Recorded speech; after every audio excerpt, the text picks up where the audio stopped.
Dear Papa Dudut, isang mapagpalang araw sa inyong lahat sa Barangay LS. Ako nga pala si Harold, 31 years old at gusto ko lang magsumbong sa inyo sa nangyari sa relasyon ko. May nakarelasyon ako na mas matanda sa akin ng 5 taon, siya si Leia. Matagal ko ng crush si Leia bago ko pa siya ligawan. Naging magkakilala kami dahil sa dating pinagtatrabahuhan namin. Gusto ko na siyang ligawan, unang beses ko pa lamang siyang nakilala. Ang saya kasi niyang kasama, maganda rin siya at kalog talaga. Sa tuwing kasama ko siya ay pakiramdam ko ay safe ako. Kakaiba siya sa lahat ng mga babaeng natipuhan ko noon, Papa Dudut. At kahit sabihing merong mas maganda sa kanya pero iba ang hatak niya. Marami nga ring nagkagusto sa kanya sa dating pinagtatrabahuhan namin. Hindi siya nababakante, yon ang problema ko.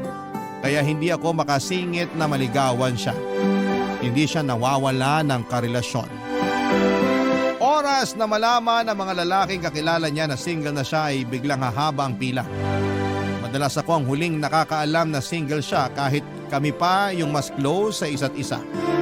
Kaya madalas ako yung napag-iiwanan. Saka natatakot din akong ligawan siya dahil baka i-reject niya ako. Lalo't 5 taon ang tanda niya sa akin. Gayunpaman kapag tadhana na ang gumawa ng paraan para mapansin ka ng taong gusto mo, wala na silang laban kahit sino pa ang iharap mo. Sa wakas nung natapos na ang relasyon niya, ako naman ang unang nakaalam na single siya. Niligawan ko siya at pinagbigyan niya ako. Maswerte pa nga dahil inaya niya akong mag-live-in dahil wala na rin siyang kasama sa apartment niya. Pumayag ako, Papa Dudut. Pagkakataon ko na yon para ipakita sa kanya na ako ang karapat-dapat para sa kanya.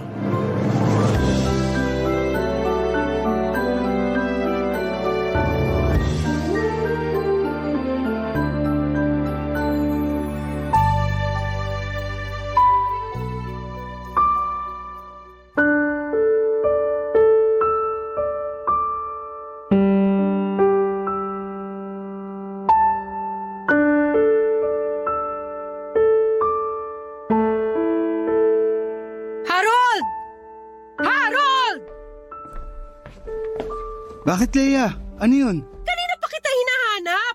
Ilang beses kitang tinatawagan sa messenger mo, hindi ka sumasagot. Nasa kwarto natin yung cellphone ko. Iniwan ko ron kasi binababad ko yung mga damit mo para mabilis ko na lang malaban mamaya pagkatapos kong mamalengke. Dapat kasi kahapon mo pa binabad yung damit ko eh. Ayan! Nagmamadali ka na naman sa mga gawaing bahay ngayon. Sorry na po. Kahapon kasi nilinisan ko yung kwarto natin. Isa pa yan. Dapat nung isang araw ka pa naglinis ng kwarto natin. Ilang beses ko nang sinabi sa'yo na hindi ko na gusto yung amoy ng kwarto. Pero hindi ka nakikinig. Sorry talaga. Pero ngayon malinis na. Nag-spray pa ako ng Fabcon sa kama natin para mabango. Sintu-sintu ka ba? Bakit ka nag-spray ng Fabcon sa kama? Paano kung mangati ako? Hindi na mauulit. Sinubukan ko lang naman. Gusto ko kasi yung amoy ng Fabcon. Parang laging galing laundry shop. Mabango. Hindi mo na naman ginagamit ang utak mo. Ginagamit lang ang Fabcon sa huling banlaw at hindi sa mga tuyong tela. Hindi na nga mauulit. Buti sinabi mo yan. Hindi ko rin naman alam. Palitan mo yung bedsheet at yung punda natin. Ha? Ngayon na! Lahat ng inisprayan mo ng Fabcon. Ayoko magpantal-pantal dahil sa katangahan mo. Masusunod, ma'am. Ma'am? Nangiinsulto ka ba? Uy, hindi ah. Ganyan lang ang tawag sa mga misis ng mga under the saya na mister. Eh di nangiinsulto ka nga. Feeling mo inaabuso kita? Ha? Ganun ba yon? Wala akong sinabing ganun. Biro lang naman yun. Sige, hindi na mauulit. Dami mo talagang kapalpakan! Inaayos ko naman po. Kahapon sabi ko wag mo lagyan ng okra yung pinakbit na pinaluto ko. Pero nilagyan mo pa rin. Alam mo namang ayoko ng okra. Hiniwalay ko naman yung okra bago ko hinain sa'yo. Gusto ko lang kasi ng okra sa pinakbit. Ako lang din naman ang kumain nun. Maski na! Inutos ko sa'yo na wag lagyan kasi ayoko ng okra. Hindi ka pa rin nakinig. Oo, tinanggal mo nga yung okra bago ihain sa akin. Pero nai-imagine ko pa rin na may okra yon. Hindi nakakatuwa. Nakakawalang ganang kumain. Sa susunod, makikinig na talaga ako sa'yo. Huling beses na yun, nalalagyan ko ng okra yung pinakbet. Huwag ka rin magkakamaling bumili ng okra at itambak sa kusina, ha? Iyahampas ko talaga yun sa mukha mo. Yes, boss! Boss! Joke lang po yun. Di ba sinabi ko wag mo akong bibiruin? Akala mo inaabuso kita? Okay, hindi na. Sorry. Hindi ka marunong makinig! Walang pumapasok sa utak mo! Aray, huwag ka namang manuntok. Sakit tuloy ng braso ko. Ikaw talaga, iba ka kung maglambing. Tumatawa ka pa? Nakuha mo pang magbiro? Akala mo nakikipagbiroan ako sa'yo? Ha? Aray, teka, tama na. Hindi na ako makakapaglaban ng damit mo kung mamamaga tong braso ko sa kakasuntok mo. Baka putulin ko pa yung braso mo sa pangbubuisit mo. Aray, tama na, Leia. Tama na. Lagi mo na lang akong Please, tama ginagalit. na. Masakit na eh. Aray, Leia. Tapusin mo yung labada! Nakailang suntok si Leia sa akin sa braso at sikmura bago siya tumigil. Kung hindi siya napagod at kung hindi nanakit ang kanyang kamao, baka hindi niya ako tinigilan hanggat hindi niya ako nakikitang nagva-violet na ang aking balat. Nabigla ako doon, iyon ang unang beses na sinaktan niya ako. Dinaan ko na lamang sa biro pero nabigla talaga ako, Papa Dudut. Pagkatapos noon ay nagmadali na siyang lumabas ng bahay. Hindi nagpaalam kung saan siya pupunta. Galit pa rin siya. Siguro ay para magpakalma. Hindi ako kaagad nakabalik sa pag-aasikaso ng labahin ni Leia. Masakit pa rin kasi noon ang braso ko. Pinahiran ko na ng liniment para mawala kahit papaano ang pananakit pero hindi yon umepekto. Napansin kong nagpapasana ang braso ko. Hindi ko natuloy natapos pa ang mga gawaing bahay. Palaisipan pa rin sa akin kung bakit ganon ang inastan ni Leia sa akin. Yun ang unang beses na nakita ko siya na parang naging dragon. Nung magkaibigan pa lamang kasi kami ay napaka-sweet niya at masiyahin. Kaya nga ako nahulog sa kanya. Aaminin kong natakot ako sa ginawa niya, Papa Dudut, kasi parang ibang tao ang nakita ko noon habang sinusuntok niya ako ng paulit-ulit sa braso at sikmura. Gabi na noong pinagpatuloy ko ang labahan. Nabawasan na ang sakit sa braso ko kahit papaano. Pinagpaliban ko muna ang pamamalengke dahil hindi ko kayang magbuhat ng mabibigat. Saktong natapos ko ang mga labahan nang dumating si Leia. May hawak siyang yema. Nilapitan niya ako habang inaayos ang ginamit ko sa paglalaba. Tahimik lamang ako noon at pinakikiramdaman siya. Nung kinalabit niya ako ay napatingin ako sa kanya, Papa Dudut. Maamo na muli ang mukha niya. Parang bumalik na ang Leia na una kong nakilala.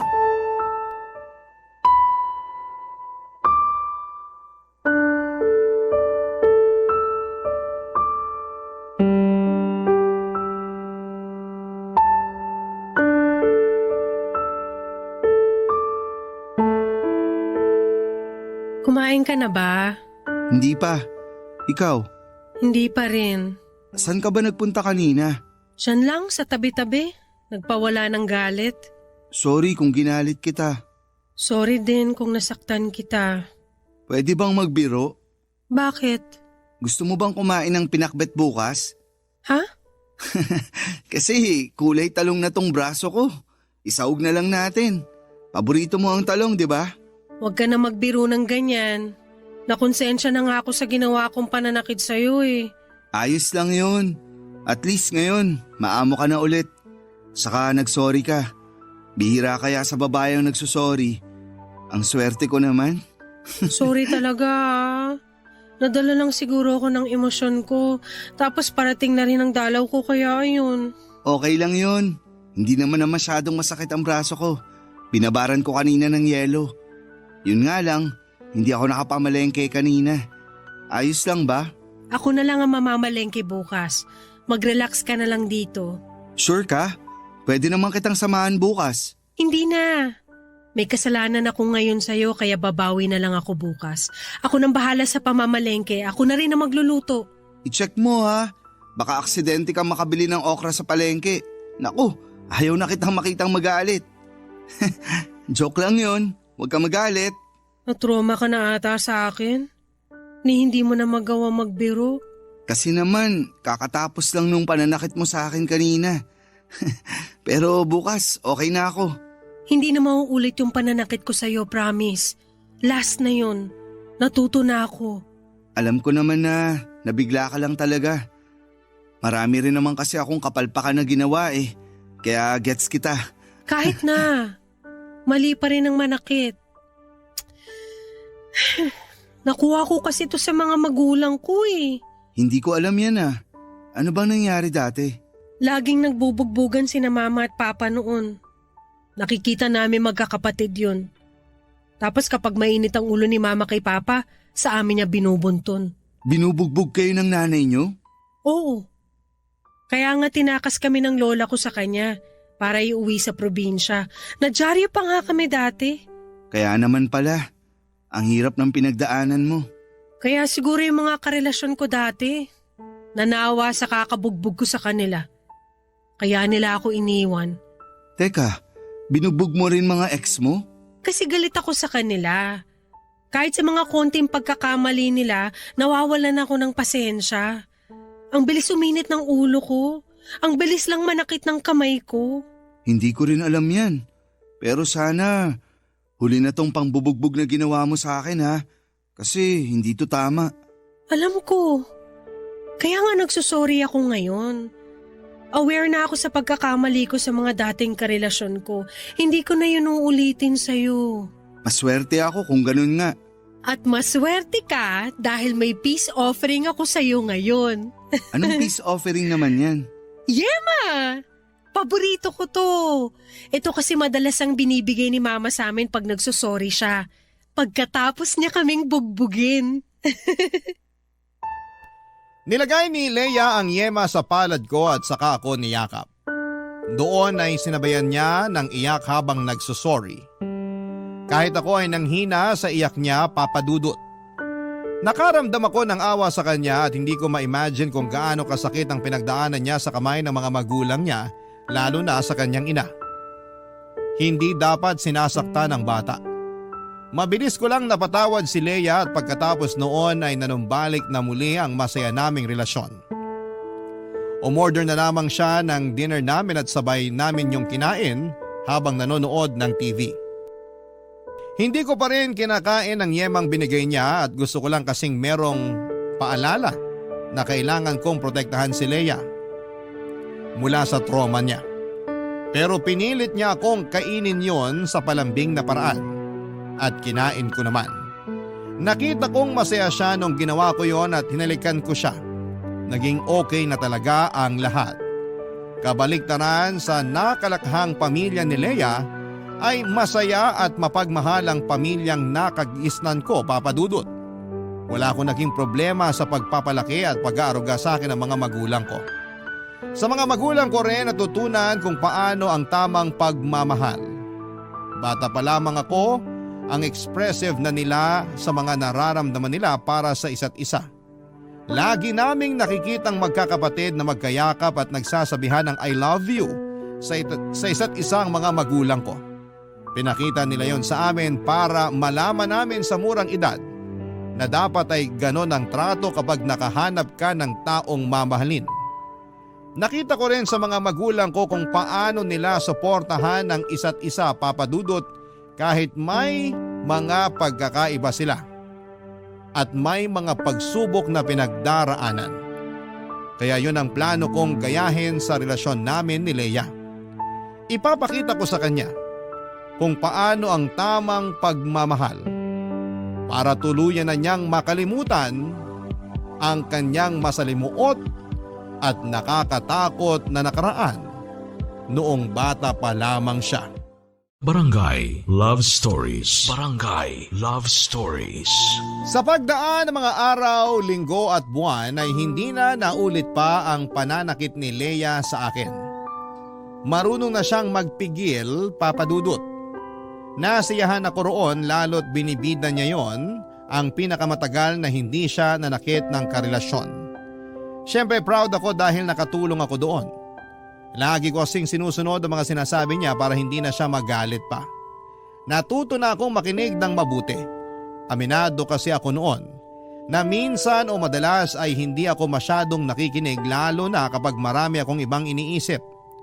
Pero dahil nga sa huling engkwentro namin ni Leia, natuto na ako doon, Papa Dudut. Alam kong kailangan ko lamang siyang pakinggan para hindi na maulit yon. Saka lagi ko siyang sinasabihan ng mga magagandang bagay tungkol sa kanya at feeling ko ay nakaapekto yon.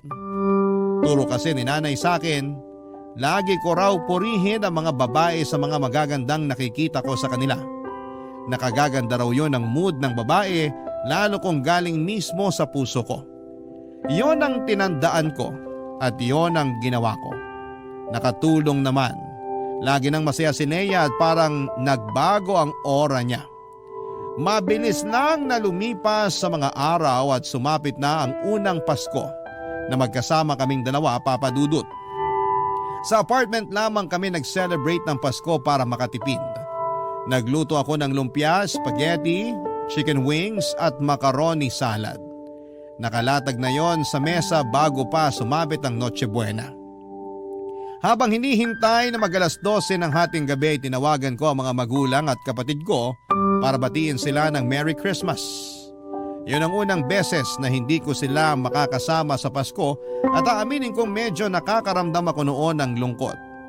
Natagalan nga ang usapan namin sa telepono dahil pinakita pala nila lahat ng handa nila at napakwento pa si nanay tungkol kay tatay.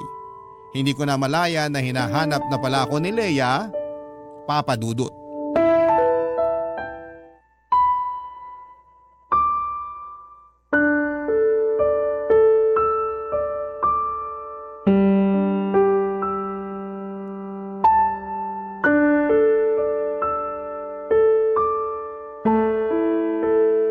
Hoy Harold! Kanina pa kita tinatawag Saan ka ba nagpunta? Kanina pa kita tinatawagan pero hindi ka makontak. Lumabas kasi ako. Pasensya na kung di ko nasagot mga tawag mo. Tinatawagan ko kasi si nanay.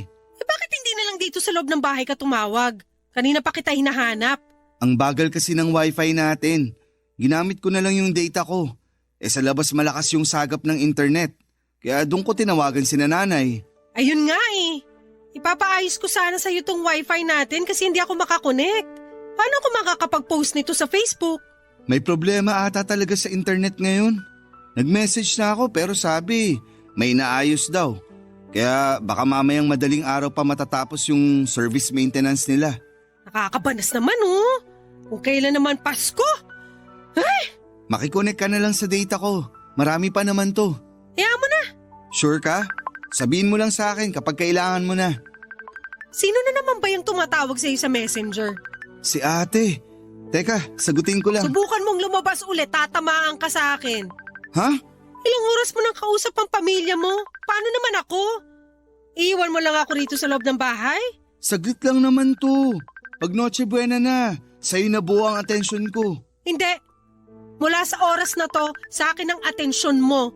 Unang Pasko natin magkasama tapos babaliwalain mo lang ako. Di sana sumama na lang pala ako sa mga kaibigan ko para nag-inuman na lang kami. Sorry na. Unang Pasko rin kasi to na hindi ko kasama ang pamilya ko. Sumasama ang loob mo. Gusto mo doon ka na lang sa kanila. Marami ka pa namang data, di ba?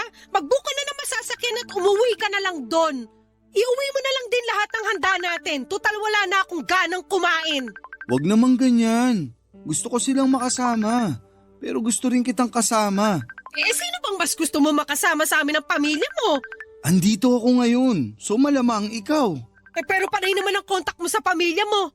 Paano nagsisisi ka na magpapasko kang kasama ako? Hindi excited nga ako kasi ito ang unang Pasko natin na magkarelasyon. Huwag ka na magalit.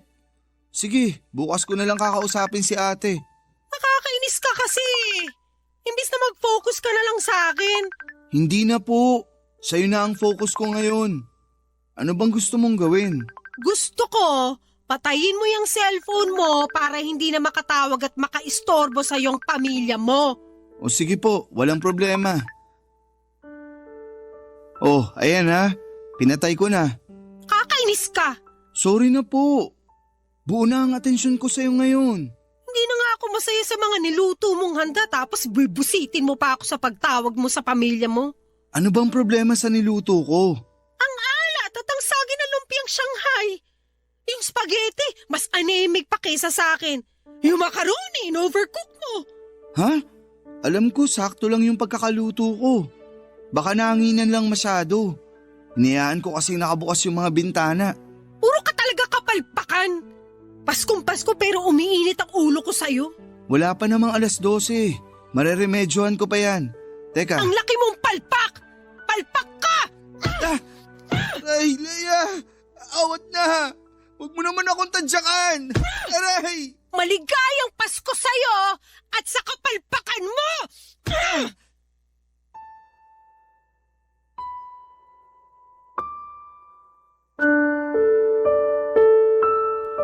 Tinadyakan sa hita, sinuntok sa muka at sikmura. Yan ang paulit-ulit na ginawa sa akin ni Leia Papadudut. Sinabunutan din niya ako at sinubukang ihampas ang ulo ko sa mesa, kung saan ay nakalatag ang mga handa namin. Buti na lamang at nakapalag ako. Pero sa ibang mga ginawa niya ay hindi na ako nakalaban pa. Ayoko rin namang lumaban dahil ayoko siyang masaktan. Hinayaan ko na lamang siya dahil alam ko mapapagod din siyang saktan ako, Papadudut. Noong hiningal at nasaktan na ang mga kamay niya ay doon na niya ako tinigilan. Nagkulong siya sa kwarto at doon nagwala na sinabayan pa ng pag-iyak. Napasili pa ang mga kapitbahay namin dahil sa mga narinig. Hiyang-hiya ako pero wala akong ibang magawa. Nakailang beses akong kumatok sa kwarto para pagbuksan niya ako. Pero hindi niya ginawa yon. Lumagpas na ang 12:00 pero ayaw pa rin niyang lumabas. Nasa labas lamang ako ng kwarto at hinihintay na pagbuksan niya ako. Hindi ko na alam kung aling parte ng katawan ko ang sumasakit dahil halos nagsabay-sabay na yon. Sinabayan pa ng pagkalam ng sikmura dahil sa gutom. 3:00 na ng madaling araw nang lumabas si Leia sa kwarto at kinumusta ko siya, Papadudut. Niyakap niya ako at nag-sorry. Inaya ko na siyang kumain at tumango lamang siya. Nagutom siya at naparami ang kain niya habang ako ay nakatingin lamang sa kanya at nakakaramdam na ng takot. Nang mapansin niyang nakatitig ako sa kanya ay may kinuha siya sa kanyang bulsa. Isang yema. Inabot niya sa akin at tulad ng dati simbolo yon ang pagsusori niya sa akin. Hindi pa man ako okay noon pero ngumiti ako at tinanggap ang yema na inabot niya. Doon na siya ngumiti at magana na ulit na kumain. Hindi ako halos makakain noon dahil iniinda ko ang sakit ng pangbubugbog niya sa akin. Nagkaroon ng mga pasa at latay sa buong katawan ko. At pagkatapos ng Pasko, pagbalik ko sa trabaho ay napansin ng katrabaho ko at dati kong kaklase sa college na si Julie ang mga bakas ng pananakit ni Leia sa akin, Papadudut.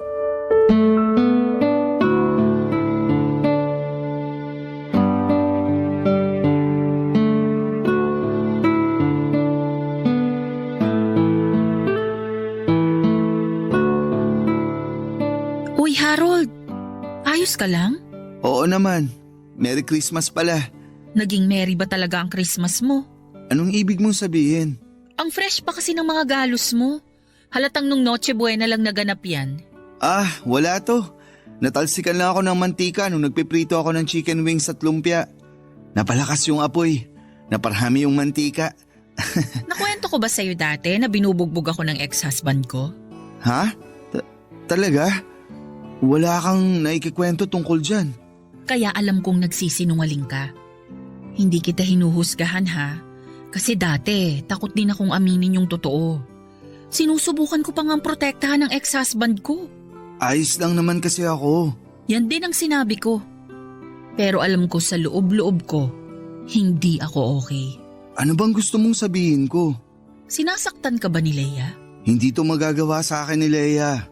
Gusto mo talagang isipin ko na mantika ang nanakit sa'yo? Nagkapasa ka dahil natalsikan ka ng mantika? Nahulog lang din ako sa hagdan. Nagmamadali kasi ako sa pagbaba. Ayun, nadulas ako. Ang classic. Yan ang madalas kong ginagamit na dahilan kapag nahuhulihan akong may pasa sa muka. Lagi kong sinasabi na nahulog ako sa hagdan. Kahit sa totoo, wala namang second floor ang bahay namin. Pwedeng magtanong, Ano yun? paano ka nakatakas sa ex mo? Gusto mo na rin bang takasan at maging ex si Leia? Huwag na lang pala natin pag-usapan. Hindi. Pag-usapan natin. Pinapagaan ko lang ang sitwasyon. Huwag kang mag-alala. Mapagkakatiwalaan mo ko. Ready ka bang magtiwala rin sa akin? Nakakaawa kasi si Leia. Lumaki siya sa toxic na pamilya. Nagbubugbugan ng mga magulang niya. Tapos, binubugbog din siya ng nanay niya. Kawawa naman talaga. Pero hindi sapat na dahilan yun para gawin niya rin sa'yo kung anong naranasan niya sa pamilya niya. Gets mo ba? Mahirap sigurong pigilan lalo kung hindi pa siya okay mula sa trauma niya.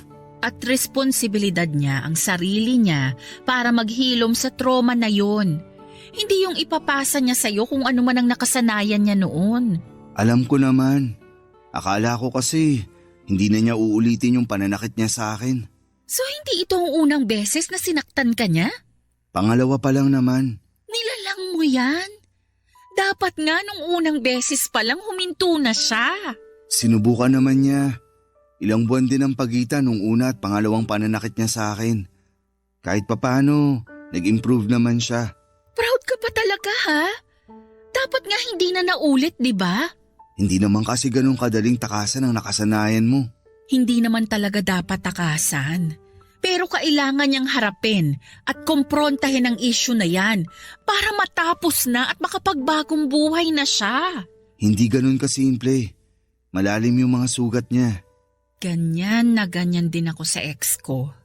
Ilang beses ko ring pinagtanggol at pinaniwalaan na magbabago siya pero walang nangyari. Kung hindi pa ako na ICU noon dahil sa pananakit niya, hindi pa ako matatauhan. Harold, hindi na magbabago si Leia. Puro lang sorry ang matatanggap mo sa kanya. Pero hanggang doon na lang yun. Maniwala ka sa akin. Pinagdaanan ko yan. Walang pagbabago sa taong ayaw magbago. Hindi na ako nagsalita sa huling sinabi ni Julie, Papa Dudut. Alam kong may punto siya. Pinag-isipan ko yung buong araw habang nasa opisina. Wala na ba talagang pag-asa na magbago si Leia? Hahayaan ko na lang ba siyang saktan ako ng paulit-ulit hanggang sa sumuko na lamang ang katawan ko? Hindi ako mapakali.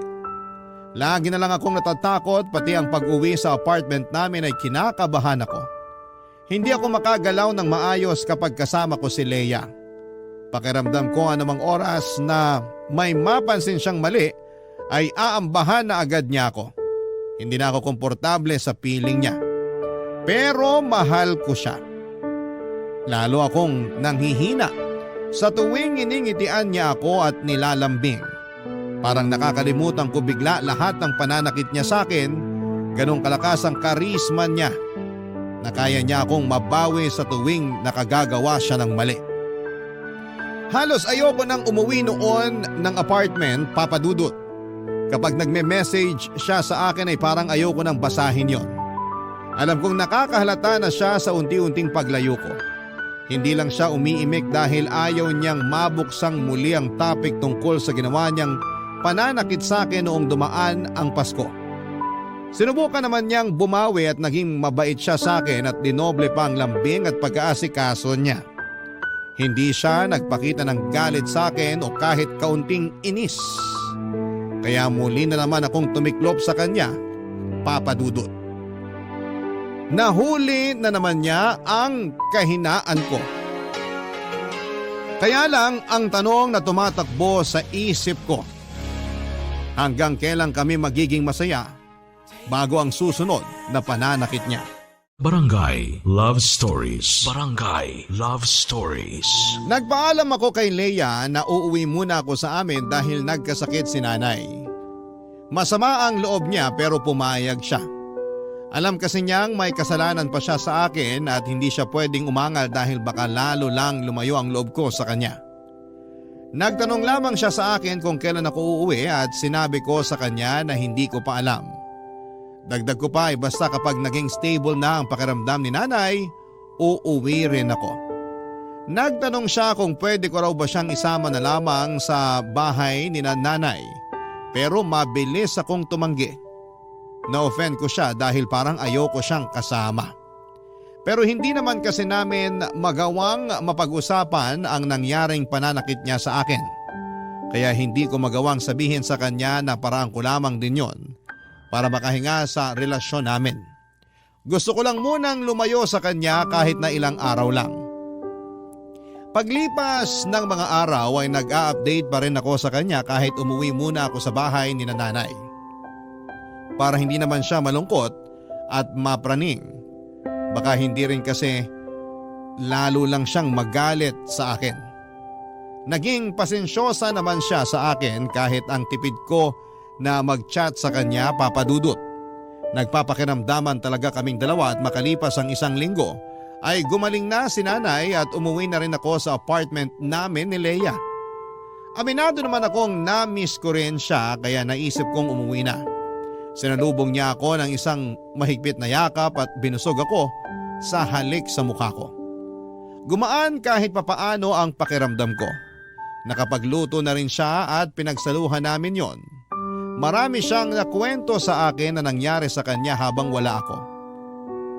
Mukha siyang masaya. Masaya na rin ako pero hindi pa rin matanggal sa isipan ko na anumang oras ay pwede na naman siyang sumabog at mangbugbog, papadudot.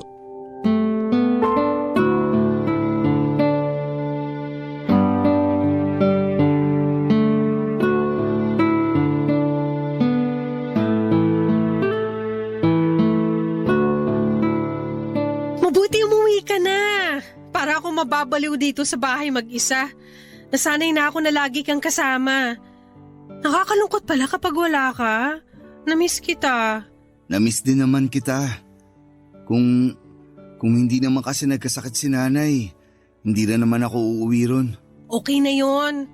Ang importante, andito ka na. Labas tayo mamaya. Okay lang? Kape tayo ron sa katabi nating coffee shop. Libre ko.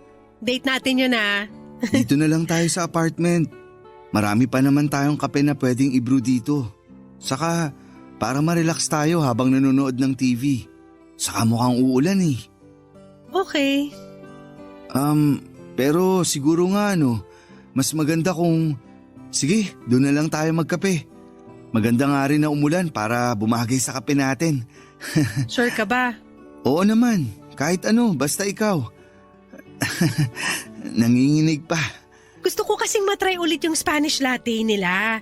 Last week ko pa gustong subukan pero gusto ko sana kasama ka pag hihigop ako nun eh. Sige, pahinga lang tayo ng konti. Magpababa lang ng kinain.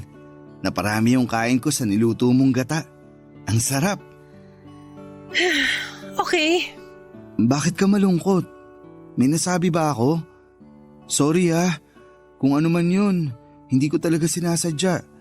Huwag kang magagalit please. Gusto ko na kasing magkape para makapag-relax na ako. Sige, tara na. Okay na ako. Teka lang Harold. May ginawa ba ako mali? Ano yun? Basta hindi ko sinasadya. Ano ba nangyayari sa'yo? May mali ba sa nangyayari sa akin? Sabihin mo lang, aayusin ko. Huwag kang magagalit please. Ayoko magalit ka. Hindi naman kasi ako galit. Nag-worry lang ako sa'yo. Huwag kang mag-worry para hindi ka na magalit. Ayos lang ako. Ayos lang talaga. Tara na, kape tayo. Mag-usap tayo. Galit ka ba? Bakit palagi mong sinasabi na galit ako? Gusto ko lang malaman para alam ko kung anong gagawin ko. Natatakot ka na ba talaga sa akin? Hindi Ayoko lang na nagagalit ka. Dahil ba to sa nangyari nung Noche Buena? Huwag na nating iwasang pag-usapan yon, Harold. Alam ko namang dumistansya ka na sa akin mula nung binugbog kita nung Noche Buena. Hindi naman ako manhid. Ayos na yun. Hayaan mo na.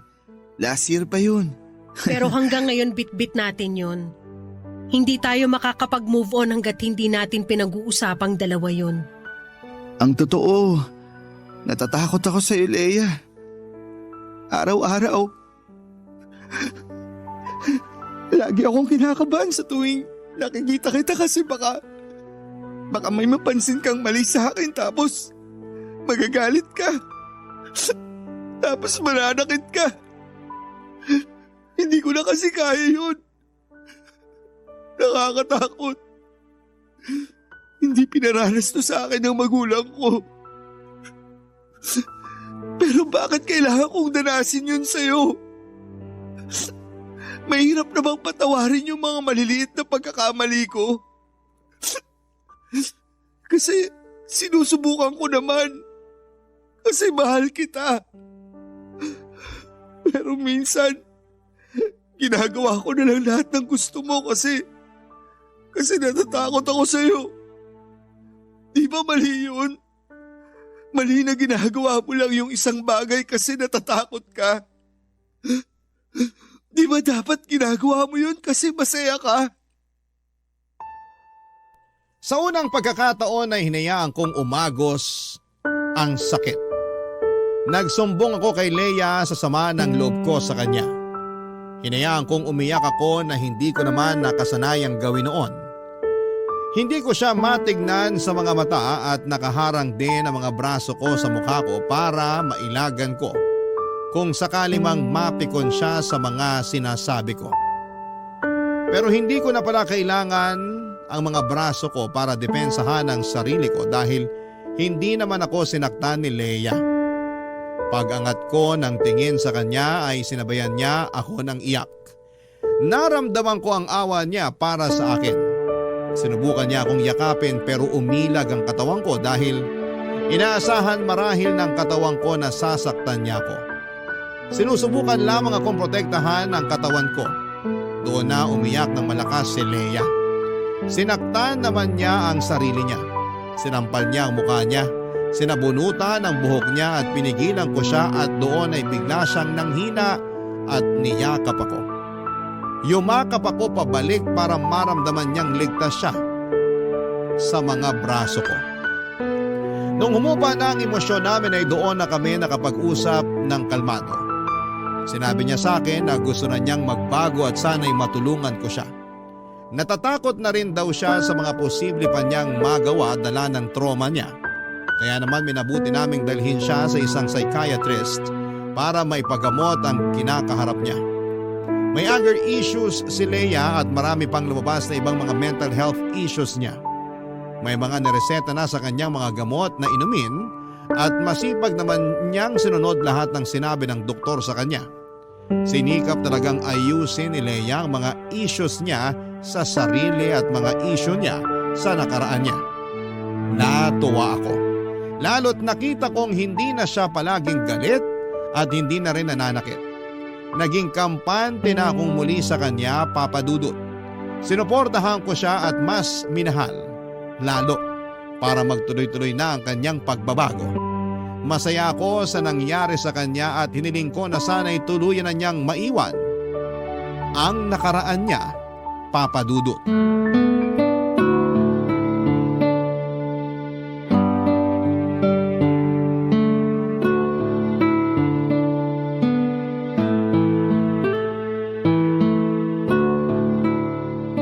Napagod ako sa paglalakad natin kanina. Ginutom ako bigla. Ako rin. Feeling ko kaya nating umubos ng 2 rice cooker. Laman ng rice cooker o mismong rice cooker ang kakainin natin? Isama mo na yung cord ng rice cooker. Kaya ko yun ngatain. Teka, magsasayang na ako. Umupo ka muna. Mamili ka na ng mapapanood natin. Okay lang ba sa'yo na initin ko na lang yung natirang ulam kagabi? Oo, ayos lang. Bago mapanis. Para di masayang. Pakigawa na rin ako ng sausawan ha. Toyo na may maraming kalamansi at dinurog na siling labuyo. Love you! Harold, sa weekend ba okay lang kung pumunta tayo ng Zambales? Gusto ko kasi magdagat. Nako, hindi ako pwede sa weekend. Pupunta kami ni nanay sa Quezon. Gusto raw niyang mamasyal dun sa mga pinsan niya. Ah, ganun ba? Hindi ba pwedeng sa ibang weekend na lang kayo pumunta ng Quezon ng nanay mo? Kasi last weekend kayo rin na magkasama na namasyal sa Pampanga. Baka naman pwedeng itong weekend ako naman ang kasama mo. Ako naman ang ipasyal mo. Negative. Nakahanda na si nanay na pumunta ng Quezon. Nakaimpake na nga rin. Excited na talaga siyang makipag-meet and greet sa mga pinsan niya. Ganon? Bawi na lang ako sa'yo sa susunod ha. Promise, babawi ako. Huwag ka nang bumawi. Magsama na lang kayo ng nanay mo. Alam mo kung ano pa yung magandang bonding nyo? Bumalik ka sa matres niya at magstay ka doon ng 9 months. Leia, teka. May mali ba sa pagsama ko sa nanay ko? Ayos nga yun Patunayan mo sa akin na isa kang mama's boy. Gusto ko lang namang pagbigyan si nanay. Bihira ko na rin siya kung makasama. Matanda na rin siya. At gusto ko namang makasama siya bago, alam mo na. Bihira makasama? 2 weekend na kayo magkasama. Ano pang bihira ron? Palagi rin naman tayong magkasama, di ba? Andito ako lagi sa apartment kasama mo. Magkatabi lagi tayo matulog. 2 araw lang naman ang nilalaan ko para kay nanay at sa pamilya ko. Sana maging okay sa'yo yun. Hindi okay sa akin. Napapabayaan mo na ako. Alam mo na hindi totoo yan. Leia, makinig ka. Ano ba? Huwag mo akong hawakan. Leia, umalma ka. Sabi nang huwag mo akong hawakan Leia, sandali.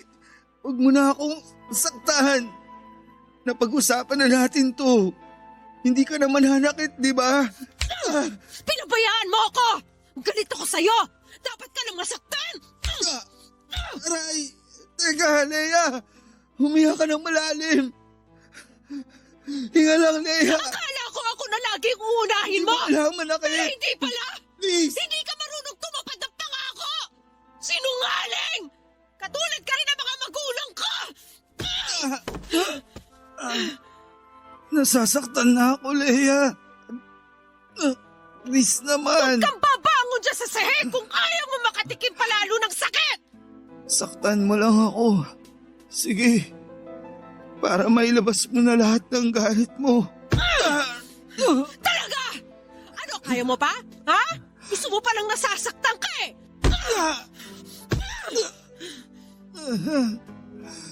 Tumigil ka lang kapag ayaw mo na. Hindi kita titigilan! Hindi kita titigilang saktan! Tandaan mo yan! Tapos na ba? Kasalanan mo to, Harold! Kung bakit kita nasaktan ulit!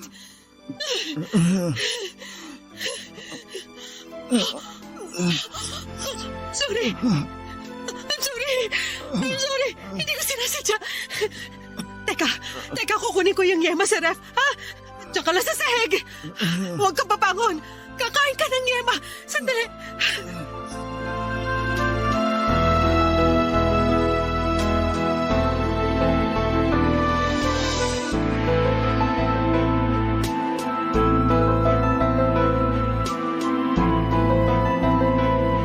Tumakbo si Leia at iniwan ako para kunin ang yema sa ref.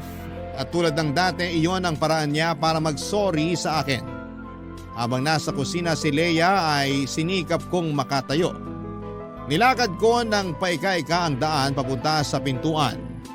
Lumabas ako ng bahay at tinayaan kong nakabukas ang pintuan at saktong may dumaang taxi at agad ko yung pinara. Nagpahatid ako kina nanay at nabahala ang taxi driver sa akin dahil dumudugo ang ilong at labi ko. Nanlalabo na rin ang paningin ko dahil namumula na ang mga mata ko dahil sa paulit-ulit na pagsuntok ni Leia sa akin. Nagsabi ang taxi driver na ihahatid na lamang niya ako sa ospital pero pinigilan ko siya. Gusto ko na lamang makauwi kina nanay. Habang nasa biyahe ay napaiyak na lamang ako. Hindi dahil sa sakit ng pangbubugbog ni Leia sa akin, kundi dahil sa kasalanan ko mula sa kanya. Nakatakas na ako, Papa Dudut, tulad ng pagtakas ni Julie sa kanyang dating asawa. Totoo pala ang sinabi niya. Hindi na magbabago ang mga katulad ni Leia. Maswerte akong nakayanan ko pang maglakad paalis sa apartment namin ni Leia. Hindi kagaya ni Julie na hindi na nakalakad paalis sa bahay nila ng dating asawa niya at tanging ambulansya na lamang ang nagtakbo sa kanya papunta sa ospital. Pagkarating ko sa bahay, sinalubong ako ni nanay. Panayang iyak niya sa nadatnan sa akin. Hindi siya nagtanong pero niyakap niya ako at sinabing hindi na siya papayag na mangyari ulit sa akin yon. Nakauwi na ako. Nakauwi na ako mula sa mga taong totoong nagmamahal sa akin. Sa ngayon naman, Papa Dudut, ay naghilom na ang mga pasa ko sa katawan pero patuloy pa rin akong naghihilom mula sa trauma na inabot ko mula kay Leia. Lagi po akong binabangungot sa tuwing napapanaginipan ko kung paano akong saktan ni Leia noon. Aaminin kong nakaapekto ng malala ang ginawa ni Leia sa akin, sa aking pag-iisip at hirap akong makabangon dahil doon hanggang ngayon. Hindi rin nakatulong na patuloy siyang lumalapit sa akin para humingi ng tsansa para magkabalikan kami. Lagi siyang may dalang yema para humingi ng sorry. Hindi ko yon tinanggap. Katulad ng hindi ko pagtanggap sa mga ginawa niya sa akin noon. Aaminin kong hindi ko pa siya napatawad pero aaminin kong may pagmamahal pa rin ako para sa kanya. Isang bagay lang ang alam kong kailangan kong tanggapin at aminin. Hindi na ako babalik sa kanya at hindi ko nahahayaang maulit pa ang dati. Hanggang dito na lamang po ang kwento tungkol sa bahaging ito ng buhay ko at sana ay nakapagbigay ako sa inyo ng aral kung sakali mang may mga kabarangay na parehas ko ang pinagdadaanan. Isang mahigpit na yakap sa inyong lahat na dumaan sa mapang-abusong relasyon. Hindi kayo nag-iisa. Huwag kayong matakot, mananalo rin tayo at makakawala. Maraming salamat muli sa lahat ng mga bumubuo ng Barangay Love Stories. Ang inyong kabarangay forever, Harold. Dear Papa Dudut, ako nga pala si Socorro, 45 years old, habang fresh pa sa utak ko. Ang mga nangyari sa buhay ko ay gusto ko lang sana itong ikwento sa inyo.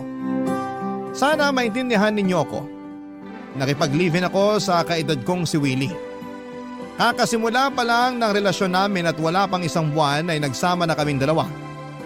Bitbit ko sa bahay ni Willie ang 18 anyos kong anak na dalaga na si Jovi. Maswerte akong pumayag si Willie na isama ang anak ko. Hindi lahat ng lalaki gustong magbitbit ng hindi niya bagahe.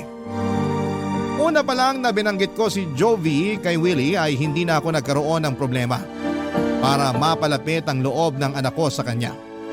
Tinanggap niya si Jovi na para bang sarili niyang anak. Single si Willie noong nakilala ko at wala siyang naging asawa pero nagkaroon siya, Papa Dudut, ng mga karelasyon na mas bata sa kanya. Hindi niya nakasundo ang mga yon dahil marahil ng agwat sa edad. Kaya naman minabuti niyang doon na lamang sa kaedad niya sumubok. Ako ang nagkataon na napadpad sa kanyang daan habang naghahanap ng kaparehas. Maswerte akong masasabi, Papa Dudut, na napadaan siya sa landas ko. Dahil noong time na yon ay hindi ko na alam ang ginagawa ko sa buhay. Ang dati kong asawa at tatay ni Jovi ay hiniwalayan ko noong time na sinalba ko ni Willie. Kaibigan ko pa lamang si Willie noon at nasasabihan ko siya ng problema ko sa dati kong asawa.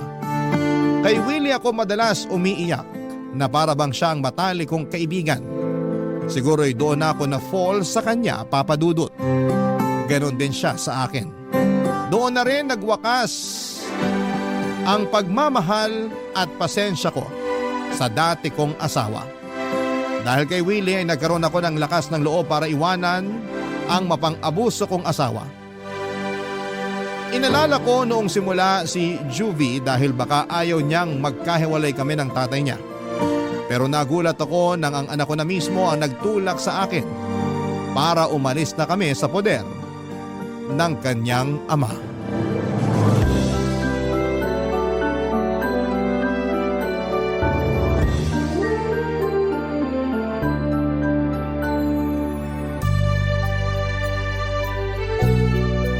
Ang ganda ng kwarto natin. At ang presko at ang lambot ng mga unan at kumot. Kanino mo pa sinasabi yan?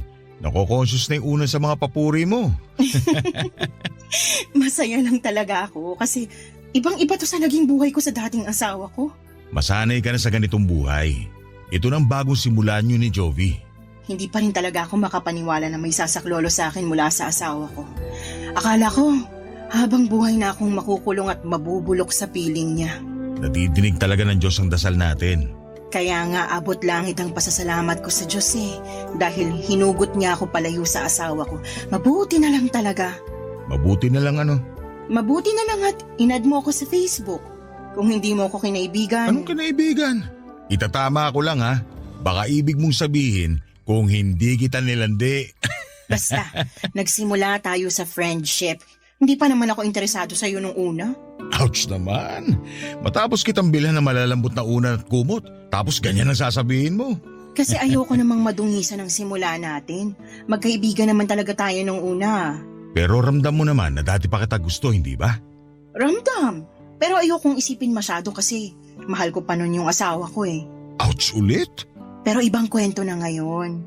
Ikaw na yung mahal ko. Sure na ba yan? Kasi baka mamaya bumalik ka sa kanya kapag namimiss mo yung matigas na unan at magaspang na kumot nyo. Naku, hindi na. Matapos mong iparana sa akin tong malalambot na unan at kumot, sino tangang babalik pa ron? Ikaw na rin nagsabi noon, lagi kang bumabalik sa kanya. Kasi naliligaw pa ako noon. At syempre, hindi pa kita nakikilala noon. Basta hindi na kayo babalik ni Jovi sa kanya ha? Pangako, babalik kayo sa pagkabata sa sarap kong mag-alaga. Ewan ko ba? Para akong bumabalik sa pagkabata dahil sa'yo. Feeling ko teenager ulit ako. Ganun naman daw pag in love. Nakakabata. Totoo yan. Sa paningin ko nga sa'yo ngayon, para kang biglang naging 20 anyos na binata. Sobra ka naman magkaltas ng edad. Hindi na makatotohanan. Hindi ka pa nadadaan sa bola? Hindi ako sanay. Yung mga dati ko naman kasing karelasyon, akala mo mga bato. Walang nakikitang maganda sa akin. Ni thank you, hindi ako nakakatanggap sa kanila. Parehas tayo. Ganyan din ako sa dati kong asawa Ni minsan hindi niya ako sinabihan na maganda ako. Ako na lang ang magsasabi sa iyo niyan. Araw-araw. Baka sa simula ka lang magandahan sa akin ha. Kapag nasanay ka na sa itsura ko at kapag hindi na ako nakakapag-ayos, ayaw mo na rin banggitin na maganda ako. Mas gusto ko nga hindi ka nakaayos Kasi sa ganung paraan, alam ko na komportable ka na sa akin. Mas gusto ko kapag komportable ka sa akin. Ngayon palang komportable na ako sa'yo kahit hindi mo nasabihin yan. Di ayos. Kahit ako komportable na ako sa'yo. Ganun ata kapag soulmates. Naniniwala kang soulmates tayo? Naniniwala ako na pinagtagpo tayo. Pinagtagpo kami ni Willie sa mga panahong kailangan namin ang isa't isa. Tamang timing. Masaya ako sa timing na yon. Natagalan man bago ako natauhan sa dating asawa ko ay ayos pa rin. At least, marami akong natutunan sa dating relasyon ko, Papa Dudut. Alam kong meron din akong pagkakamali sa dating asawa ko at handa ko na yung baguhin at huwag ulitin sa relasyon namin ni Willie. Gusto ko na talagang makatuluyan at maging huling karelasyon si Willie. Kaya walang gabi na hindi ko pinagdasal na tibayan ng Diyos ang relasyon namin. Huwag sanang hayaan ng Diyos na umulit kami sa mga naging pagkakamali sa dati naming karelasyon. Alagaan sana kami lagi ng Diyos, lalo na kapag may kinakaharap kaming problemang dalawa. Sa simula pa lang ay naging bibo na si Willie sa pagpapakita ng pagmamahal sa aming mag-ina. Pinagsilbihan kami na akala mo ay siya ang madre di pamilya. Lahat ng kailangan namin kahit ultimo mga luho na pwedeng wag na lang iabot ay binibigay pa rin niya. Sinabi niyang siya na lamang daw ang bahalang bumawi sa mga pagkukulang ng dati kong asawa sa aming mag-ina. Kailangan daw naming maramdaman na kamahal kami. Sa ganung paraan ay mas magiging maayos ang pakiramdam namin at maghihilom na ang mga sugat namin.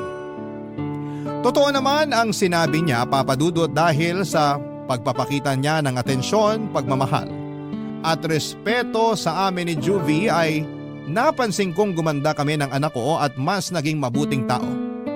Parang mga bulaklak na nadiligan ng maayos. Pinapaarawan ng sapat at nilagay sa lilim kapag alanganin ang panahon.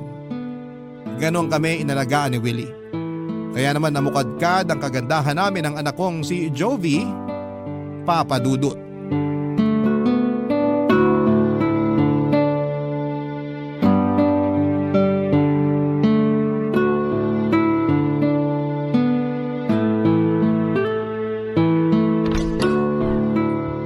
Andito na ako. Hello, Tito Willie. Ang aga mo umuwi ah. Di ba sabi mo gagabihin ka? Namiss kita eh. Ayaw mo ba? Naku, sa harapan ko pa talaga naglandian. Tumigil ka riyan, Jovi. Magsaing ka na muna sa kusina para makakain na tayo. Mamaya ka na magsaing, Jovi. Tignan niyo muna itong mga pinamili ko sa inyo. May pasalubong na naman? Thank you talaga, Universe! At natisod ni Mama si Tito Willie. Naka-jackpot! Kakabili mo lang ng mga pasalubong sa amin nung Lunes ah. Meron na naman ulit? Si Mama parang nauumay na sa regalo ni Tito. Samantalang dati nagre-reklamo kay Papa kasi kahit candy hindi mabilhan. Oo nga. Tapos ngayon na binubusog na sa regalo. Ikaw talaga, Socorro, hirap mo ispilengin eh. Pag ikaw binalik ng tadhana sa asawa mo, sige ka. Nakakahiya kasi. Panay ang bili mo ng gamit namin hindi naman namin gaanong kailangan. Uy, wag mo akong idamay dyan, Ma. Ako kailangan ko ng gamit, lalo magpapasok ka na sa school. Tito, wag kang makinig kay Mama ha. Nahihilo lang yan. Naasikaso mo na pala ang enrollment mo, Jovi? May kailangan bang bayaran? Sabihan mo ako kagad para makapag-withdraw ko. Mag-e-enroll pa lang ako next week, Tito. Kasabay ko yung friend ko. Thank you po sa pag-ako ng tuition fee ko, ha? Nag-promise ako sa inyo ng mama mo na ako nang bahala sa inyo. Hindi maganda sa pride ko kung hindi ko tutuparin yun. Ilang beses mo nang natupad. Hindi na siguro mamasamain ang pride mo kung magpapaawad ka na sa kakabili ng gamit para sa amin ni Jovi. Tito, kung ano man ang sinasabi ni Mama sa iyo ngayon, hindi ako agree ron, ha? Magkaiba kami ng prinsipyo. Hoy Jovi, hindi kita tinuruan para maging gahaman ha. Si Mama naman, nagjo-joke lang, di ba? Ang hirap mo namang pasayahin. Huwag na kayong magtalong dalawa. Gusto ko talaga itong nagbibigay ng regalo sa inyo. Ewan ko ba? Parang ang sarap sa pakiramdam na nakakapagbigay ako sa inyo. Uy, si Tito. Love language ang giving gifts. Isa kang malaking bilog na sugar daddy, tumatalbog-talbog. Sugar daddy ng mama mo na ayaw naman maging sugar baby ko. Palag ng palag no? Sige, pagtulungan nyo na naman akong dalawa. Kasi naman lagi mo kinukontra ang pagpapakita ko sa inyo ng pagmamahal. Lagi ko namang nakikita yon. Lagi kong nararamdaman. Hindi mo na kailangang bonggahan ng mga regalo. Baka mamaya masanay kami. Eh di masanay lang kayo. Wala naman akong balak itigil to eh. Tito, anong gift ko ngayon? Hindi ko alam kung magugustuhan mo tong pantalon na binili ko. Sabi kasi nung anak ng kumpare ko, uso raw to ngayon eh. O eto, tingnan mo. Uso nga yan! Gusto ko talaga to! Suot to ng K-pop idols ko! Thank you, Tito! Ako, anong pasalubong mo sa akin? Uy, kala ko ba ayaw mo ng regalo, Ma? Kung nabili na ng tito mo, bakit pa ako tatanggi, di ba? Plastic. Lagi ka nagre-reklamo na puro butas na ang mga duster mo. Kaya binilang kita ng 6 na duster. Makapalang tela at presko isuot. O ito. Ganito yung duster ko nung dalaga ko. Ito yun! Ay, thank you, Willie.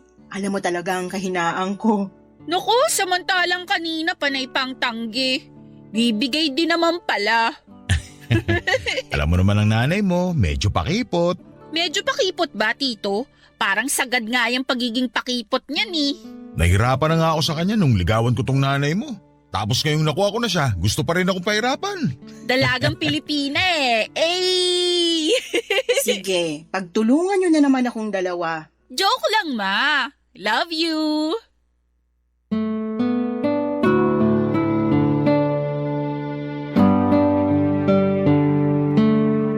Para akong nagkaroong muli ng panibagong pamilya. Para kaming isang buong pamilya nina Jovi at Willie. Hindi ko ito naramdaman noon sa dati kong asawa. Parang kami lang ni Jovi ang pamilya. Akala ko ay hindi ko na mararanasan ang mga bagay na ito. Pero heto at pinatunayan sa akin ng Diyos na posible pala ang mga pangarap ko. Tinupad ni Willie ang pangarap kong pamilya.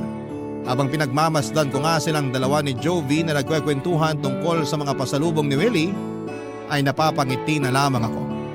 Halos hindi ko na matanggal ang ngiti sa labi ko. Sino ba namang hindi sasaya kapag makita mong magkasama at nasa isang bahay ang mga mahal mo sa buhay? Panay ang dasal ko na sana'y hindi na matapos ang kasiyahang ito. Alam kong hindi naman ako bibiguin ng Diyos dahil matagal din akong naghirap bago ko sinukuha ng sitwasyon na matagal na niyang gustong alisan. Araw-araw ay lagi akong binibigyan ng rason ni Willie para mahulog sa kanya. May oras na parang natatakot na ako dahil masyado ng malalim ang nararamdaman kong pagmamahal para sa kanya. Baka kasi biglang magbago siya o makahanap ng iba. Ganon ba talaga yon? Kapag galing ka sa maling tao at napunta sa tama ay lagi kang matatakot sa tuwing makakaramdam ka ng saya. Kasi ganoon minsan papadudot ang nararamdaman ko. Sinasabi ko ang worries ko kay Willie at lagi niya lamang akong niyayakap at hinahalikan. Patuloy niyang pinaparamdam sa akin na hindi ko na kailangang mamuhay sa nakaraan dahil kasama ko na siya sa kasalukuyan.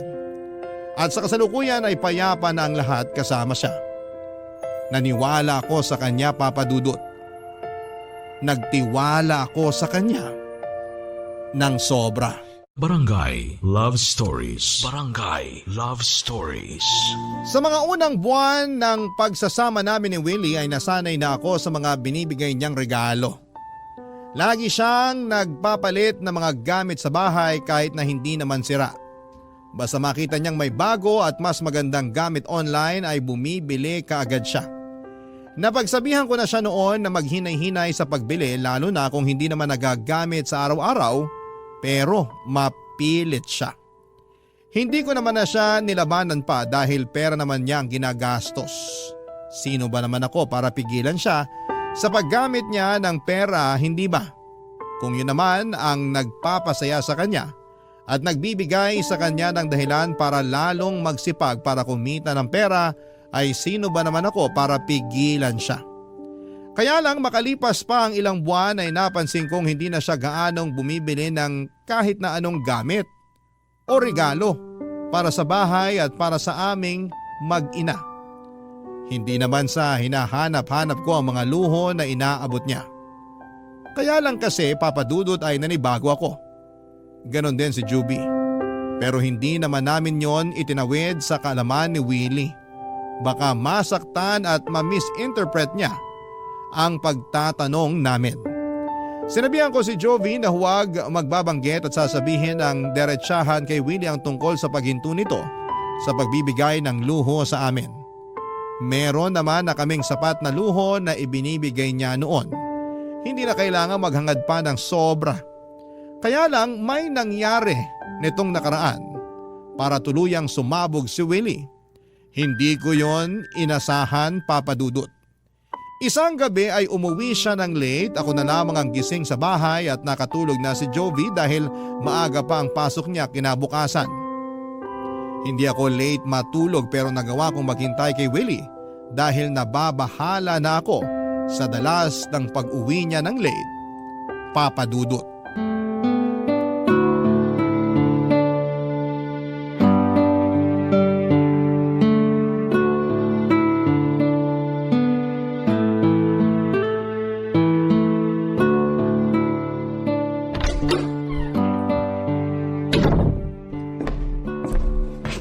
Socorro, bakit gising ka pa?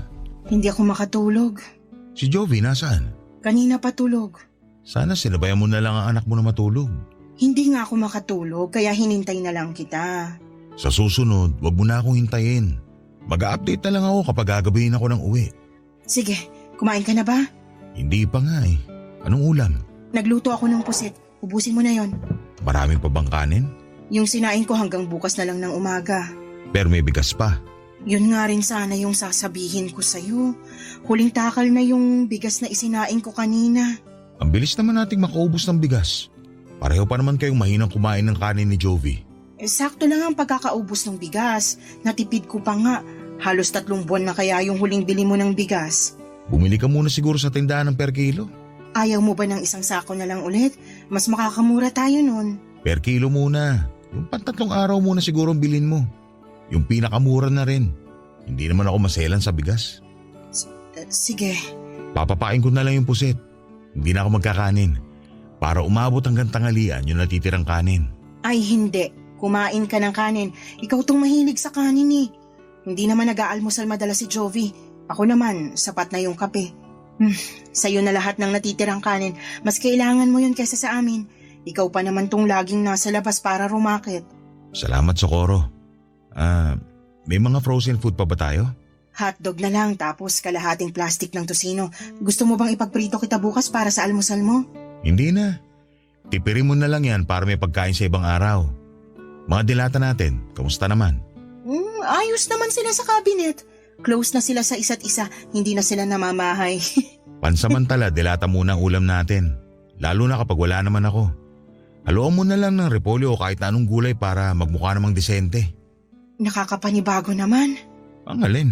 Naaalala ko lang dati ayaw mong bumili ng delata. Sabi mo hindi magandang kainin eh. Kaya lagi kang nagpapaluto sa akin ng mga fresh na karne at isda. Tapos madalas gusto mo magpa-deliver na lang tayo ng pagkain. Napilit lang kitang bumili ng delata para kung sakaling magkaroon ng emergency meron tayong mabubuksan. Hindi ka pa ba nagpapasalamat na mabubuksan mo na sa wakas yung mga dilata na pinaglalaban mo sa akin dati? Nabigla lang. Hindi ko naman inaasahan na gugustuhin mong mag-ulam ng delata. Masama bang kumain ng dilata? Oy, wala akong sinabing ganyan ha. Ang sinabi ko lang, nanibago lang ako. Mali ata ako na sinanay ko kayo sa luho. Parang diring-diri ka na kumain ng mga dilata. Baka pati sa bigas sumelan ka na rin. Hindi ako kailanman nandiri sa delata kahit ilang beses mo pa akong pinakain ng crispy pata at mamahaling putahe. Baka nakakalimutan mo, sinanay din ako dyan ng dati kong asawa. Bakit kailangan pang banggitin ang dati mong asawa?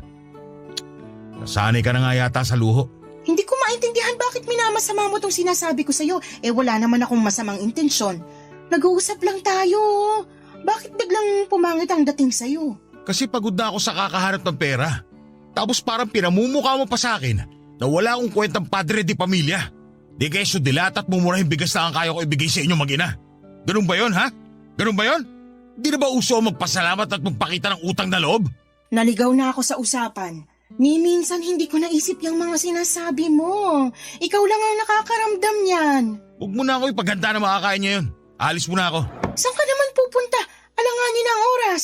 Maghahanap ng karinderya. Huwag mo na ako hintayin. Matulog ka na. Nagulat talaga ako sa inasal ni Willie sa akin, Papa Dudut. Padawog niyang sinarado ang pintuan at nakatayo lamang ako noon at hindi ko alam kung paano tamang magre-react sa mga nangyari. Hanggang sa bigla na lamang nagising si Joby dahil sa pagkagulat sa kalabog ng pintuan. Sinamahan ako ni Joby at kinausap. Hinanap niya si Willie. Sinabi ko sa kanya ang mga nangyari at maski si Joby ay nagulat sa ikinuwento ko sa kanya. Hindi naman kasi yon ugali ni Willie, Papa Dudut. Pero pinaniwalaan ako ng anak ko. Sinamahan pa niya ako para masiguradong ayos na ako. Nabigla kasi talaga ako. Sa inasal ni Willie ay parang may ala-ala sa ex-husband ko ang nag-flashback sa akin. Lalo tuloy kinabahan ang puso ko. Na mainit ang ulo niya at walang pera. Ayaw ko mag-overthink. Pero may problema nga kaya si Willie sa pera. Sinabi ko ang iniisip kong yon kay Joby, Papa Dudut at tumango lamang ang anak ko. Dati pa naman daw yon napapansin ni Joby kay Willie. Hindi niya lang daw magawang sabihin sa kanya lalo't inuunahan ko na siya na huwag punahin ang pagbabawas ni Willie ng pagbibigay ng regalo sa aming mag-ina. Nasabi ko na rin ang tungkol sa dilata at sa bigas. Doon na nga mas lalong nakumpirma na mukhang problemado sa pera si Willie. Pero bakit hindi siya naging honest at sabihin sa amin ang katotohanan? Handa namang kaming makinig. Lalo na ako. Wala akong alam sa mga pinagkukuhanan niya ng pera at hindi ko ugaling magtanong sa tao tungkol sa trabaho nila. Parang hindi yon komportable para sa akin. Kaya hindi ko alam kung paano ko maitatawid ang tulong at suporta para kay Willie, gayong hindi ko naman alam ang eksakto na pinagkukuhanan niya ng pera. Isang araw ay mas lalong lumala ang lahat. Maagang umuwi si Willie sa bahay, balisa at tulad ng dati ay iritable din, Papa Dudut.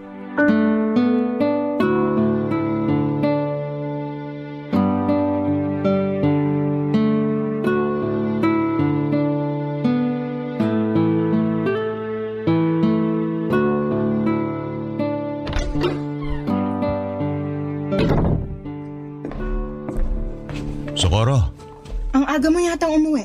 Kumain ka na? wala akong gana. Alis din ako kagad.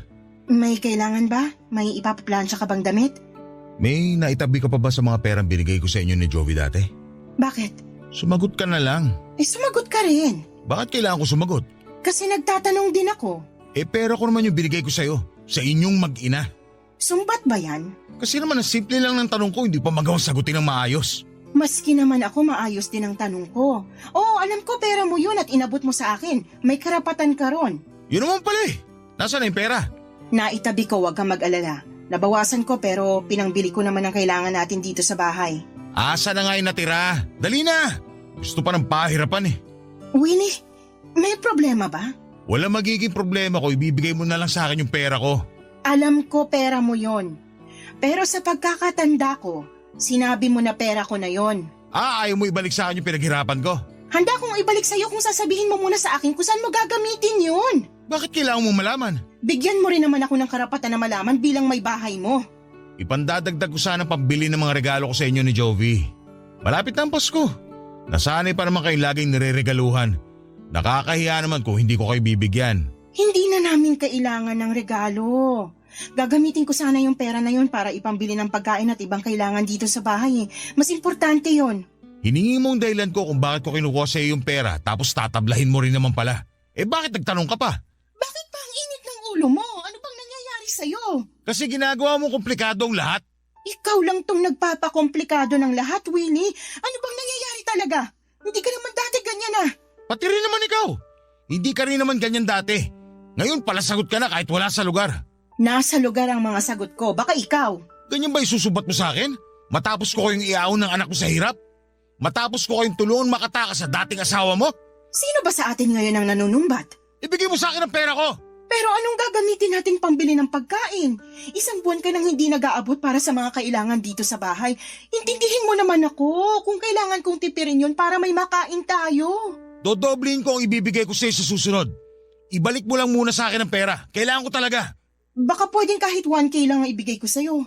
Konti na lang din ang natitira sa akin eh. Baka maubusan tayo kapag binigay ko sa'yo lahat. Masyado kang nega, kaya walang nangyayari sa buhay mo. Bakit ganyan ka magsalita? Kasi ayaw pa ibigay sa akin ang pera ko. Akin na! Hindi sa iyo yun!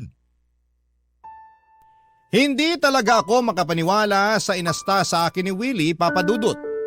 Nanlaki ang mga mata niya habang nakatitig sa akin at tila kinukumbinsi akong sumunod na lamang sa gusto niya. Hindi ako nagpatinag. Nilabanan ko ang mga titig niya at hindi ko kayang ibigay sa kanyang lahat ng naipon kong pera. Alam kong galing yon sa kanya, pero hindi maganda ang kutob ko sa pagdadalhan niya ng perang yon. Lalong hindi maganda ang kutob ko na maibabalik pa sa akin kahit kalahati noon. Pero wala ko nagawa nang tadyakan niya ang mesa sa sala. Binasag niya ang vase na nakatapon sa gilid ng sofa. Nagulat ako. Hindi naman niya ako sinaktan pero natakot ako sa mga ginawa niya. Pawisan na siya noon at nahahalata na ang galit. Kaya doon na ako bumigay.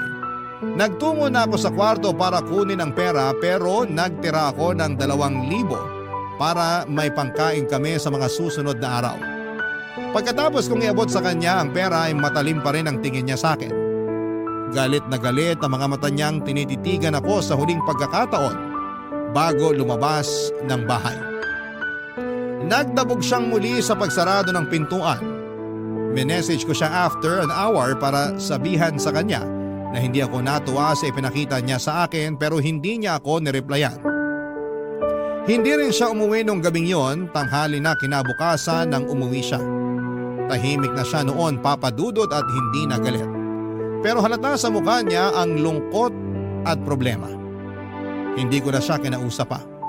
Parehas kaming kailangang magpalamig noon at nagkulong na lamang siya sa kwarto at hindi ko siya sinamahan doon. Noong kakain na ay pinatawag ko na lamang siya kay Jovi. Tahimik naming pinagsaluhan ng sardinas na hinaluan ng maraming tubig at repolyo. Hindi pa rin niya ako inimik at hindi rin niya inabot ang perang pinangakong ibabalik niya sa akin. Hindi ko naman na yon inaasahan pang ibabalik niya. Nakakasama lang ng loob na hindi siya papadudot marunong tumupad sa mga pangako niya. Barangay Love Stories. Barangay Love Stories. Hindi na nga binalik sa akin ni Willie ang perang kinuha niya. Oo sige, siya ang nagbigay noon pero kahit papaano ay may karapatan ako roon dahil binigay niya sa akin yon para ipangbili ko raw ng mga gusto kong gamit. Hindi ko nga lang ginawa yon dahil mas gusto kong ilagay yon sa ipon ko. Hindi ko naman siya magawang singilin dahil nakakahiya. Ang dami na niyang ginawa para sa amin. Parang ang kapal naman ata ng mukha ko para bawiin pa yon.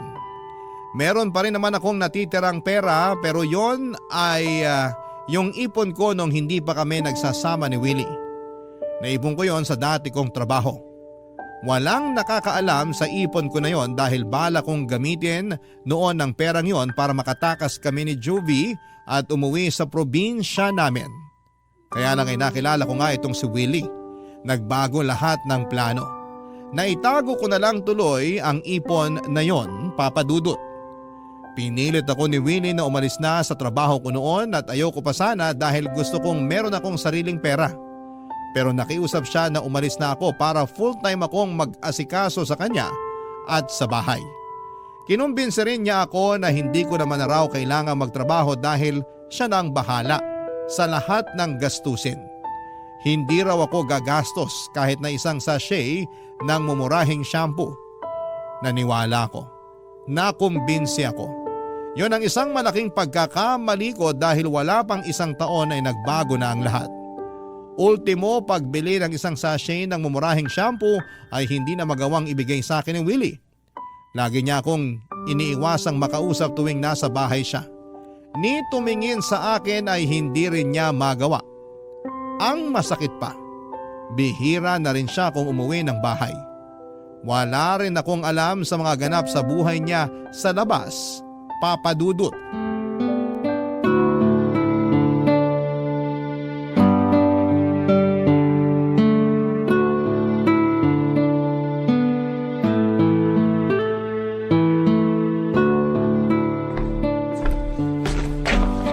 Ma, busy ka? Nagbabudget lang ako para sa pagkain natin para sa linggong to. Bakit? Nakita kasi ako kanina nung may-ari ng tindahan sa kanto. Nagtatanong kung kailan daw natin babayaran yung bigas na inutang natin. Hindi pa ba dumaan doon ng Tito Willie mo? Sinabi niya sa akin na siya na yung magbabayad ng inutang nating bigas eh. Mukhang hindi pa eh. Nagagalit nga po yung may-ari eh. Mabuti na lang dumaan na yung jeep na sasakyan niya. Napilitan tuloy huminto sa kakatalak.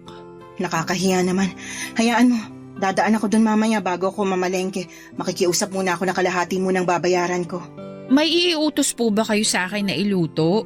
Wala naman po akong gagawin ngayon. Pakitingnan mo muna sa cabinet kung meron pang natirang sardinas.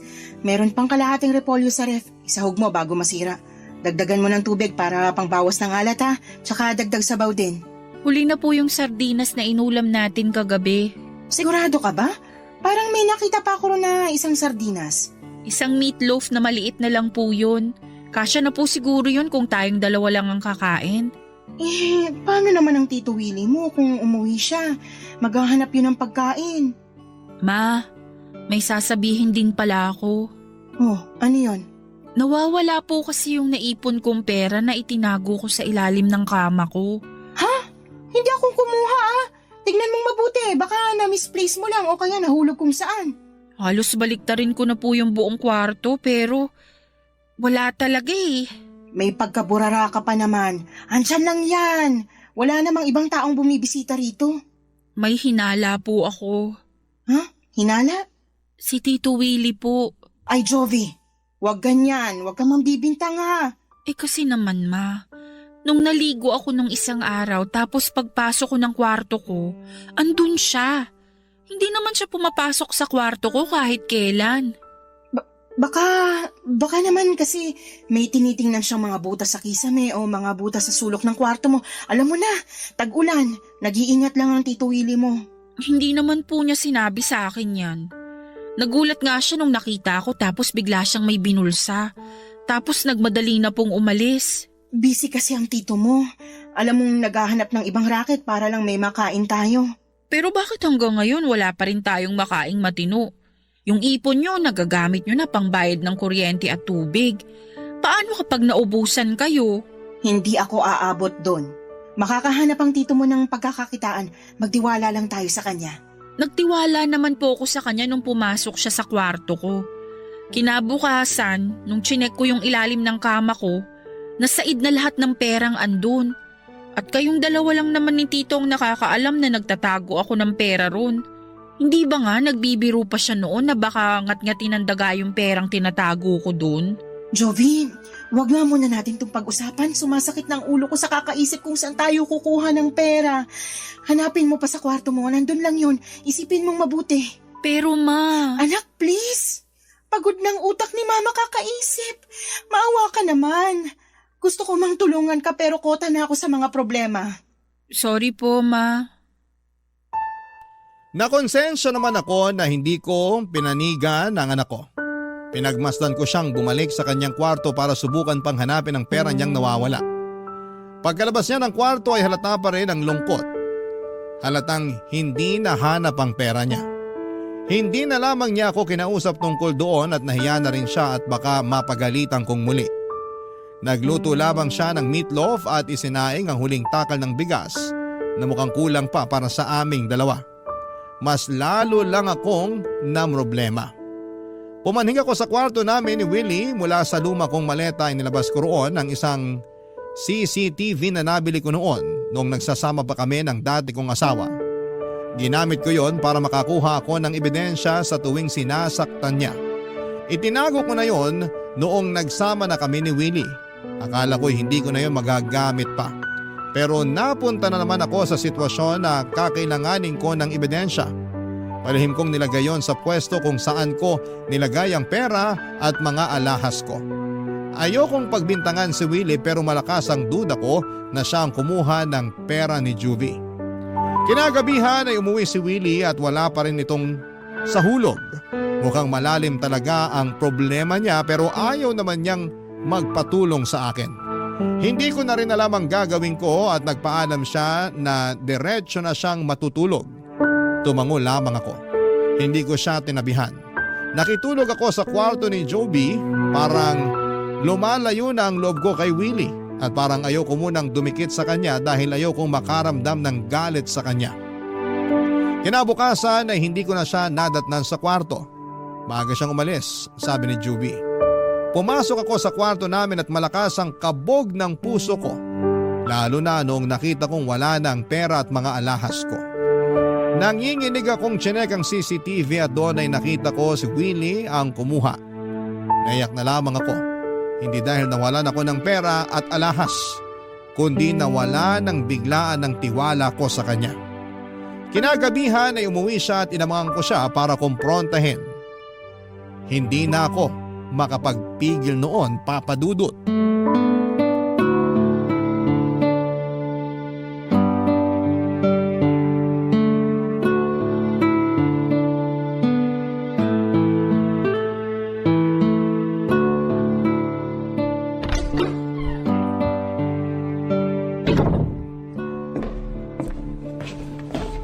Bakit gising ka pa?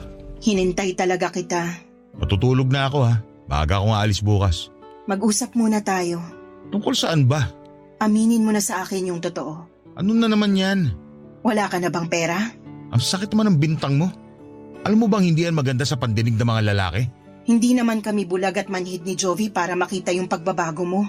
Pati si Jovi dinamay mo rito. Tatay na ang turing niya sa'yo. Pati siya nakakaramdam na rin. Nag-aalala lang siya sa'yo. Wala kayong dapat ipag-alala.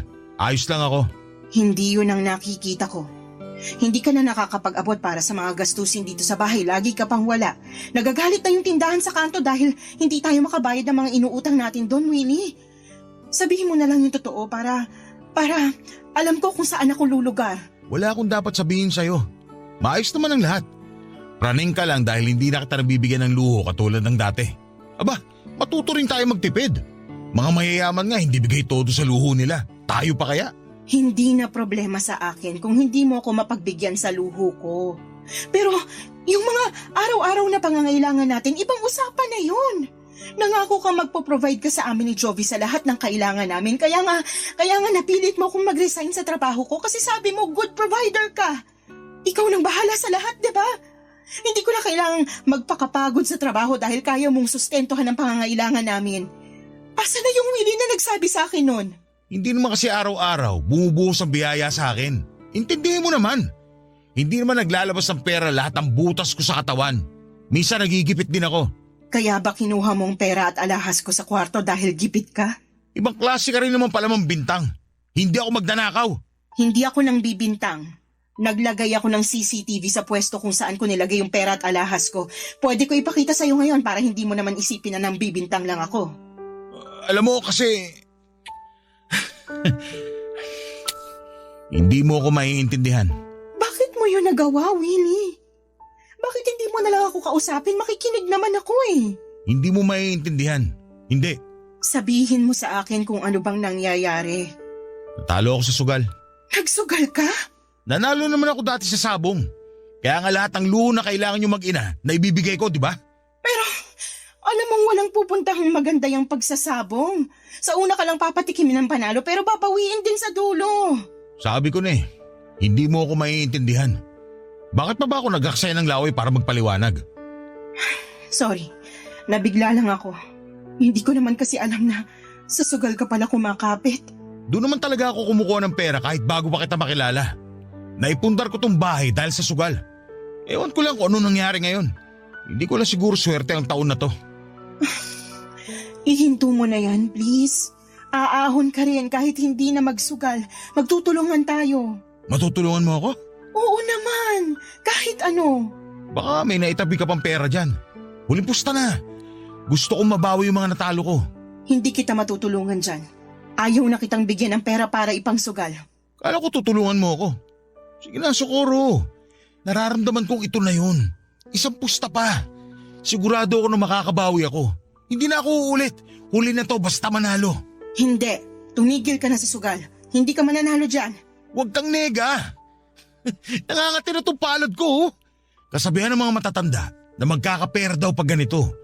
Kaya ilapag mo na sa palad kong pera para makapusta na. Sige na. Alam ko na may naitatabi ka pa dyan. Huwag mo akong pagdamutan. Kinuha mo na lahat, Willie. Wala nang natira sa akin. Ano pang ibibigay ko sa'yo? Gisingin mo si Jovi. Baka may mga hindi pa ako nakuha sa ilalim ng kama niya. Ipaliwanag mo na lang sa kanya lahat. Ikaw din ang kumuha ng ipon ni Jovi sa ilalim ng kama? Hindi na mahalaga yun. Ang importante ngayon, magtiwala ka sa akin na may papanalo ko itong susunod na pusta ko. Nararamdaman ko talaga. Sa susunod na panalo ko, pupunta tayo sa Hong Kong. Ayaw mo ba nun? Hindi ako makapaniwala sa mga narinig kong sinabi ni Willie. Nakangiti pa siya sa akin pero kita sa kanyang mga mata ang pagod at pagkabahala. Alam kong pilit lamang niyang kinukumbinsi ang sarili niya na tama pa rin ang ginagawa niya. Lulong na po si Willie sa sabong at kita naman yon sa kanya pero hindi niya magawang tanggapin. Naiiyak na lamang ako noon habang pinipilit niyang tumawa para kumalma. Para na siyang nasisiraan ng bait. Lalo kung paano niya alugin ang balikat ko para pakinggan ko siya. Para bigyan ko siya ng pera.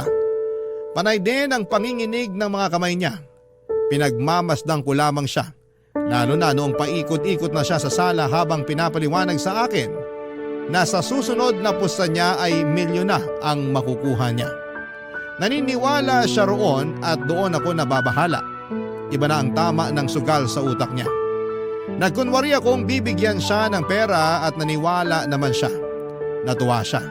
Napalundag pa siya sa saya. Sinabi ko sa kanya na ibibigay ko yon kinabukasan basta matulog na lamang muna siya. Pumayag naman siya, Papa Dudut. Tumakbo na siya patungo sa kwarto namin at nagtalukbong. Pahuni-huni ng kanta at parang nagbibilang ng pera.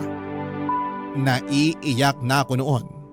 Unti-unti ay parang tinakasan na si Willie ng bait at hindi ko napaghandaan yon. Kinabukasan ay ginising niya ako para kunin ang pera. Inabutan ko siya ng 100 piso at natuwa siya. Sabi niya ay magiging 100,000 raw yon. Lumabas siya ng bahay nang hindi man lang naligo o nagpalit man lang ng damit. Hinayaan ko siya. Alam kong delikado pero wala na rin akong lakas para pigilan siya. Mga kabarangay, patuloy pa rin po si Willie sa kanyang pagsusugal. May mga araw na matino siya pero mas madalas na parang nawawala na siya sa sarili niya. Ano bang may papayo ninyo sa sitwasyon namin ngayon? Kailangan ko na ba siyang iwan? O baka pwede pang magawa ng paraan? Sana ay matulungan ninyo ako. Isa ako sa mga masusugid ninyong tagapakinig at marami sa inyong mga kwentong napapanood ko sa YouTube ang nakakatulong sa akin. At sana sa pagkakataong ito, magawa niyo rin po akong tulungan sa personal na problemang aking kinakaharap. Maraming salamat po sa inyo, Papa Dudut, sa pagtampok sa aking kwento sa inyong programa. Ang inyong kapuso, Socorro.